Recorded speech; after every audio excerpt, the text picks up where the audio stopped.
मेरा नाम है मोहम्मद तनवीर। आज हम बात करेंगे वेपर कंप्रेशन रेफ्रिजरेशन साइकिल के बारे में। वेपर कंप्रेशन रेफ्रिजरेशन साइकिल में चार अहम पार्ट्स होते हैं, जैसा कि कंप्रेसर, कंडेंसर, एक्सपेंशन डिवाइस और एवेपोरेटर। अब हम एक एक करके देखेंगे कि ये काम कैसे करते हैं। सबसे पहले हम देखते हैं कि कंप्रेसर क्या है। दोस्तों, कंप्रेसर के दो फंक्शन होते हैं। पहला, रेफ्रिजरेंट का फ्लो क्रिएट करना और दूसरा, प्रेशर डिफरेंस क्रिएट करना। अब हम देखेंगे कि कंप्रेसर काम कैसे करता है। दोस्तों, कंप्रेसर में crankshaft, connecting rod, piston, cylinder bore, section वाल, डिस्चार्ज वाल, वाल प्लेट और सिलेंडर हेड जैसे पार्ट्स होते हैं। जब शाफ्ट घूमता है तब पिस्टन ऊपर से नीचे की तरफ आता है, जिसको हम बोलते हैं सेक्शन स्ट्रोक। और इस सेक्शन स्ट्रोक में सिलेंडर में वैक्यूम क्रिएट होता है। वैक्यूम क्रिएट होने से एवेपोरेटर में लो प्रेशर और लो टेम्परेचर रेफ्रिजरेंट सेक्शन वाल के ज़रिए सिलेंडर बोर में जाती है। जब पिस्टन नीचे से ऊपर की तरफ जाता है तो इसे हम कहते हैं कंप्रेशन स्ट्रोक। और इस कंप्रेशन स्ट्रोक में रेफ्रिजरेंट कंप्रेस होता है। रेफ्रिजरेंट जब कंप्रेस होता है तो इसका प्रेशर और टेम्परेचर बढ़ता है। इसके प्रेशर और टेम्परेचर बढ़ने की वजह से सेक्शन वाल बंद होते हैं और डिस्चार्ज वाल खुल जाते हैं, और इस तरीके से कंप्रेसर रेफ्रिजरेंट को कंप्रेस करता है। वेपर कंप्रेशन का दूसरा जो अहम हिस्सा है वो कंडेंसर है। कंडेंसर के दो अहम काम होते हैं। पहला, रेफ्रिजरेंट की गर्मी को बाहर निकालना और दूसरा,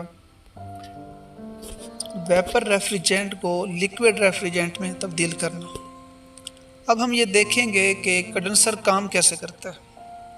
कंप्रेसर से आने वाली high pressure high temperature refrigerant जब कंडेंसर में आती है, कंडेंसर का टेम्परेचर बाहर के टेम्परेचर से ज़्यादा होता है। इसकी वजह से कंडेंसर अपनी गर्मी को बाहर निकालता है। क्योंकि हीट का एक असूल है दोस्तों कि हीट हमेशा हाई टेम्परेचर से लो टेम्परेचर की तरफ सफ़र करती है। यहाँ कंडेंसर का टेम्परेचर बाहर के टेम्परेचर से ज़्यादा होने की वजह से कंडेंसर अपनी गर्मी को बाहर निकालना शुरू करता है, और इसी तरह आहिस्ता आहिस्ता वेपर रेफ्रिजरेंट जो हैं वो लिक्विड रेफ्रिजरेंट में तब्दील हो जाते हैं, और इसका टेम्परेचर भी कम हो जाता है, और कंडेंसर के आखिर में ये पूरी तरह लिक्विड बन जाता है। इसके आगे दोस्तों, लिक्विड रेफ्रिजरेंट जो होता है वो ड्रायर में जाता है। अब इस ड्रायर के भी दो फंक्शन हैं। फर्स्ट, रेफ्रिजरेंट को फिल्टर करना। सेकंड, रेफ्रिजरेंट में मॉइस्चर को अब्जॉर्ब करना। ड्रायर में जब रेफ्रिजरेंट पास होता है तो उसमें से कचरा अलग हो जाता है। उसके बाद रेफ्रिजरेंट में से ये रेफ्रिजरेंट फ़िल्टर से गुजरती है, और फिल्टर के आगे दोस्तों सिलिका जेल होते हैं। जब सिलिका जेल में रेफ्रिजरेंट जाती है, सिलिका जेल की ये खसूसियत होती है कि वो मॉइस्चर को अब्जॉर्ब करती है। इस तरह ये साफ़ रेफ्रिजरेंट एक्सपेंशन डिवाइस में जाती है। एक्सपेंशन डिवाइस का दोस्तों ये काम होता है कि ये हाई प्रेशर रेफ्रिजरेंट को लो प्रेशर में तब्दील कर देती है। इसमें एक छोटा सा छेद होता है। जब रेफ्रिजरेंट इसमें से गुजरती है तो इसका प्रेशर कम हो जाता है, और इस तरह लो प्रेशर और लो टेम्परेचर रेफ्रिजरेंट का लिक्विड आगे एवेपोरेटर में जाता है। एवेपोरेटर के दोस्तों दो फंक्शन होते हैं। पहला, बाहर की गर्मी को जज़ब करना, अब्जॉर्ब करना, और दूसरा, लिक्विड रेफ्रिजरेंट को वेपर रेफ्रिजरेंट में तब्दील करना। एवेपोरेटर में आने वाला रेफ्रिजरेंट दोस्तों लो प्रेशर और लो टेम्परेचर का लिक्विड रेफ्रिजरेंट होता है।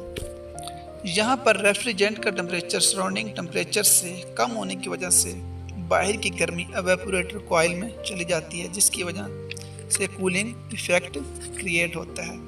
जब बाहर की गर्मी रेफ्रिजरेंट जज़ब करता है तो रेफ्रिजरेंट उबलने लगता है और वेपर में तब्दील हो जाता है।